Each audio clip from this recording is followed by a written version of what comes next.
back of it is a link for you to share if you want to share your story. So I'll talk about both studies, and if you fit either of the studies, which I believe everyone in this room does, you have the opportunity to share your story with us, to be a part of this research. So there are two studies that are going on right now with myself and my team. The first study that it's pretty much done. The first study that we did is pretty much complete. It's in print now, so we're just waiting for the journal to release it. Thank you. But that study was a content analysis. So what I was curious about was, I would always see on university websites the term military friendly, veteran friendly. And so I really was interested in finding out what that term meant to that university. I wanted to understand what it looked like to a veteran if they were to go to that university, what type of experience they would get. And so I couldn't get that information just randomly. So I talked to veterans about their experiences with universities, and most of the veterans that I talked to shared that they got their information from the university website. And so I decided to do a content analysis on the university website. And so what I did is I chose two organizations that partner with universities that support veterans. So the first organization was Service to School, and there's another organization that is out there supporting veterans, but from a financial perspective. So I took those two universities and I compared the list of schools that were on those two. I took the universities that were on those lists of organizations, and I decided to I figured out which universities were a part of both institutions.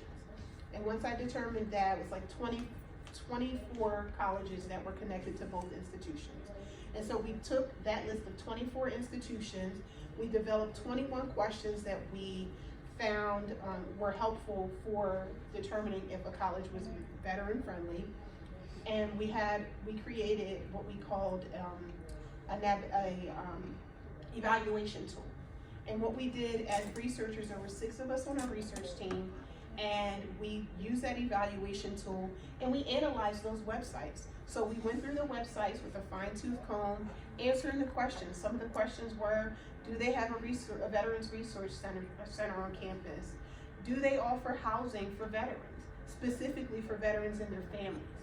Do they offer financial aid, institutional aid for veterans and their dependents?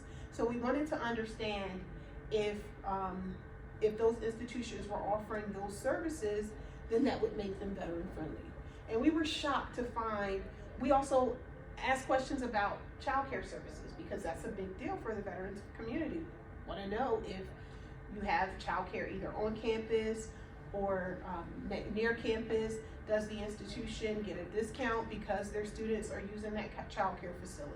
So those were some of the things that we looked into, and we were just so surprised and shocked to find out of the 24 institutions, only 2 institutions actually met all of the criteria.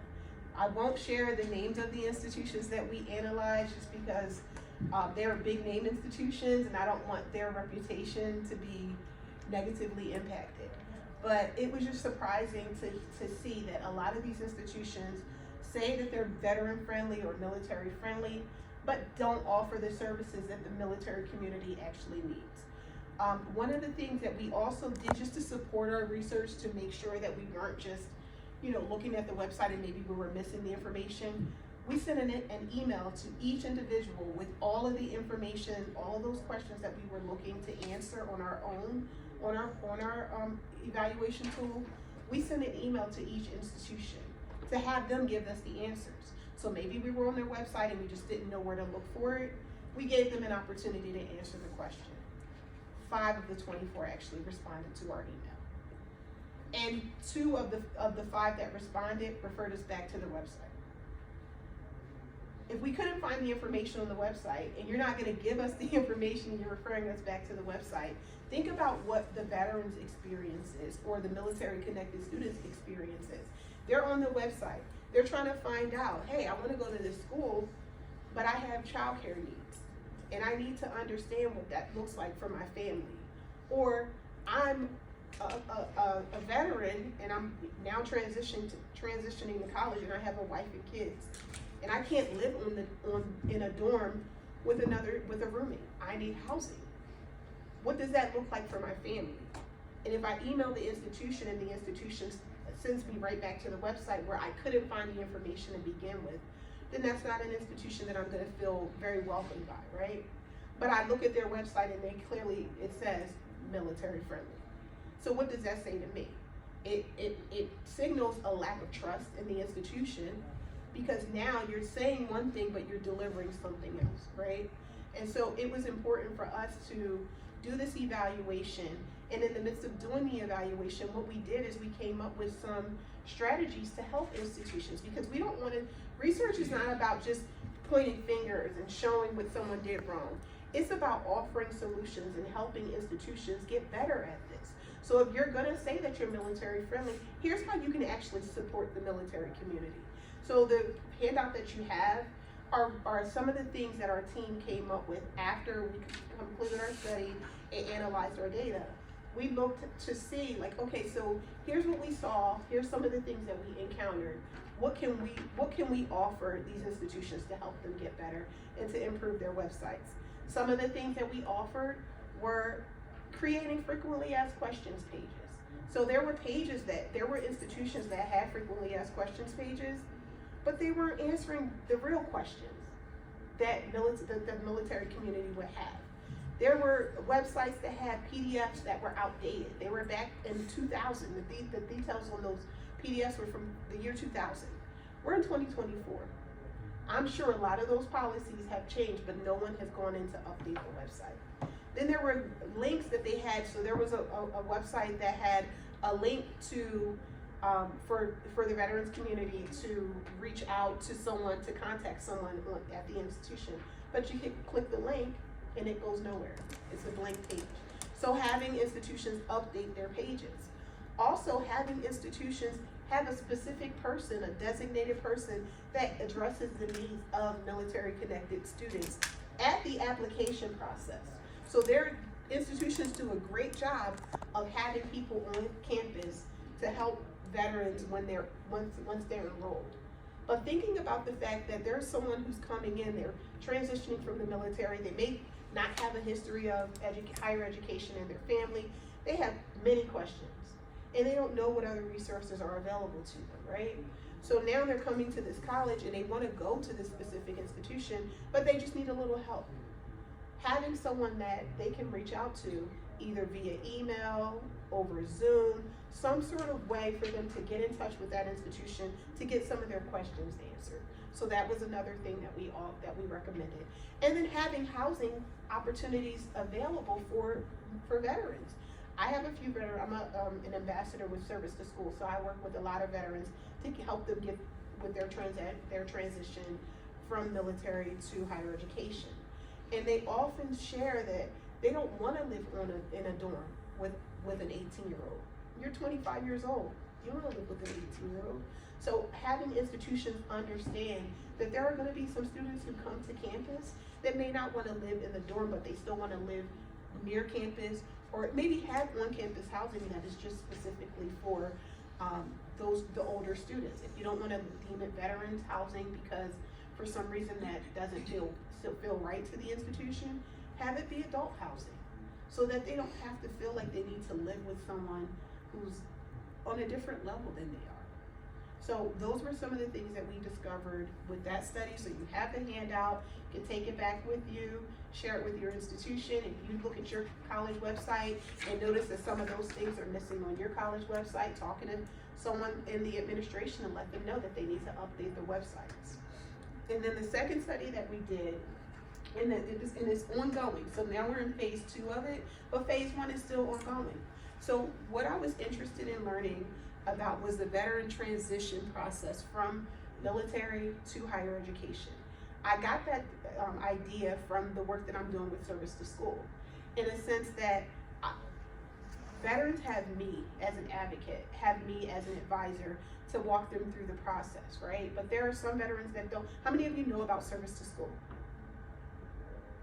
Okay, so a few of you know, but a lot of people don't know about Service to School. And it's in service to school does a great job of getting the word out, but it's not completely out there yet. So there are a lot of people who are transitioning out of the military and they don't have the help that they need. They don't have someone who can hold their hand and walk them through that process. One of the things that I noticed along the journey is veterans are coming out of the military. They're going and they're applying for college, right? They've been in the military for 8 years, so they've been away from their high school for 8 years. Yet the college application process is asking for them to get a recommendation letter from a teacher, right? Get a recommendation from a guidance counselor, because that's the standard application. Well, if you're someone who doesn't have a service to school ambassador like myself, you're gonna be like, well, what do I do about this? And I guess I can't go to college. And a lot of people don't go, right? So with service to school and what I do with service to school, I talk to my mentees about having alternative sources to get those recommendation letters. Using your, if you've taken education courses or community college courses while you're in the military, you can use your professors from there. You can use your commanding officers to write those recommendation letters instead of your guidance counselor. But if you don't have someone who's like me to help you through that process, you don't know. Colleges don't understand it because they don't understand the military community. So they don't realize or recognize that this is creating a barrier for students, for the potential students that they claim they're military friendly about. So what our study did is we talked to those who were successfully able to navigate that process and they're actually in college. They earned their degree, either they earned their degree or they're in college currently. And we talked to them to find out, how did you navigate that process? What were some of the resources that you used to get over those humps? What were some of the barriers that you faced? What were some of the things that you did in college to help you succeed and get through college? What were some of the activities that you did? And so this study is called Marching to College. And like I said, phase 1, we were talking to veterans. In the midst of doing this study, what we found is military spouses were also negatively impacted by this college access process. Because what happens with the military spouse, they can get into college, but they can't stay in college. And the reason that they can't stay, okay, perfect. The reason they can't stay in college is because more often than not, they're having to move PCSing from one place to another place every couple of years. So what happens is they're in college, they're getting college credits, and because they need to move to another location, now they need to transfer schools. When they transfer to a new school, those credits that they've earned at that previous school will often transfer to the new school, but doesn't apply to a degree. So then what happens? They have to start all over. They get the credit, but they don't get the real credit, which is necessary to actually move along in their program. So they end up graduating when they finally are able to get enough credits that actually directly apply to their degree. They end up graduating with a ton of credits that they didn't need to take. And so that's phase 2 of this process, talking to military spouses to understand their experiences. Phase 3 of our project is we're gonna talk to military dependents. So dependents also have a negative impact in terms of the military, in the sense that they may have transferred schools 3 or 4 times. They didn't have a good guidance counselor because they've transferred, each time they develop a relationship with a guidance counselor, they move to a new school. So they don't have that network or that connection to get the guidance counselor letter, or even the support that they need to navigate the college application process. And then also it goes to the credit transfer process for them as well. So now they have credits at one school, they don't apply to another high school, might count it differently. So now they're having to retake classes, or they're having to go to summer school to make up classes. So just that whole experience, colleges aren't aware of it. They don't know that this is the experience for military culture. And so our studies are really just to shed light on military culture in higher education.